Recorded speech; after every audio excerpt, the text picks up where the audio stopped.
Halo Amulet Lover, ketemu lagi di channel Hong Amulet Indo. Nah, hari ini saya akan ngebahas satu hal yang penting. Karena belakangan ini banyak sekali yang ngontek, tapi salah alamat, bisa dibilang salah alamat. Saya akan ngebahas mengenai kehati-hatian dalam memaharkan amulet. Yaitu sebelum Anda memaharkan amulet, apa yang harus Anda perhatikan dan pikirkan. Jadi beberapa waktu ini banyak sekali orang yang bilang, bro, ini jual amulet ini ya. Nah, kebetulan yang ditanya itu bukanlah produk-produk yang ada di tempat saya di Hong Amulet. Kalau untuk mau lihat Hong Amulet produknya apa aja, bisa lihat di deskripsi.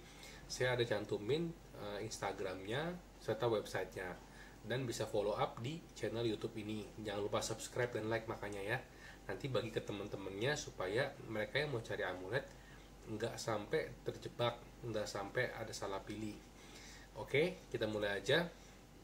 Jadi beberapa waktu ini banyak sekali orang yang pertanyakan benda-benda yang dibilang amulet.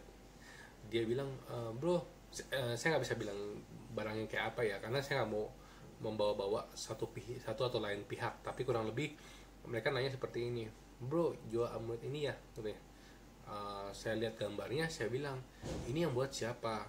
Yang buat nggak tahu bro, saya cuma cari di internet katanya. Nah, tapi masalahnya nggak semua benda itu loh bisa dibilang sebagai amulet. Karena ketika kamu Google amulet, yang akan keluar pasti adalah kata-kata nama-nama dari orang yang memberi nama amulet. Misalnya benda A diketik di internet, namanya judulnya amulet, ya akan keluarnya seperti itu. Tapi nggak semua benda itu amulet, gitu kan. Seumpama kalau misalnya sembarangan benda bisa jadi amulet, ya kenapa kita nggak gantungin koin 1000-an 2 biji, kita gantunginnya di leher, bisa buat bayar parkir lagi kalau kepepet, ya kan. Nah, kalau kan nggak semua benda bisa jadi amulet. Biasanya amulet itu dibuat oleh orang yang memiliki kemampuan di bidang spiritual. Maka dari itu penting sekali kapasitas pembuatnya dalam membuat amulet. Kalau misalnya kamu disodorkan suatu barang dibilang ini amulet, ya kamu harus tahu ini yang buat siapa, gitu kan. Yang buat siapa dalam arti apakah dia punya kapasitas. Kayak misalnya ada sebuah benda yang kamu nggak tahu asal muasalnya, terus kamu dibilang ini amulet, terus kamu pakai, memangnya dampaknya akan selalu bagus? Nggak juga, karena saya banyak ketemu orang yang memaharkan benda yang dibilang amulet tapi sebenarnya bukan. Nah, itu malah berdampak buruk dalam hidupnya.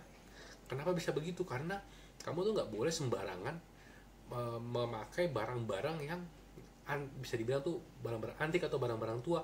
Itu nggak sembarangan. Barang-barang kalau kayak amulet Thailand itu sudah, meskipun sudah tua, itu sudah melalui proses pemberkatan dan upacara yang benar. Makanya kalau misalnya kamu nemu koin-koin tua terus kamu pakai nih, itu kan kamu nggak tahu asal muasal koinnya gimana, terus ada sejarah apa di balik itu. Apalagi batu-batu ya, batu-batu kadang-kadang juga suka ada isinya. Jadi harus hati-hati kalau mengambil objek yang kamu ingin dapatkan manfaat spiritualnya, karena nggak semua benda itu udah melewati proses yang benar, nggak semua benda itu sudah menjadi sakral. Nah, yang bisa membantu adalah benda-benda yang sudah menjadi sakral, yang sudah melalui proses dan material yang tepat. Jadi nggak sembarangan. Jadi lebih berhati-hatilah, jangan terlalu percaya sama orang yang bilang, oh benda ini amulet, benda ini amulet. Ini kalau amulet Thailand tuh seperti ini, kurang lebih. Nah, variasi banyak sekali.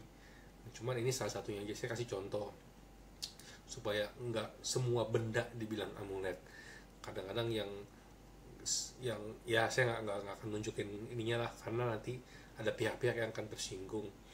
Oke, kurang lebih gitu aja. Jadi semoga bisa bermanfaat dan memberikan kehati-hatian yang lebih buat temen-temen, supaya spend uang pun ada benefitnya.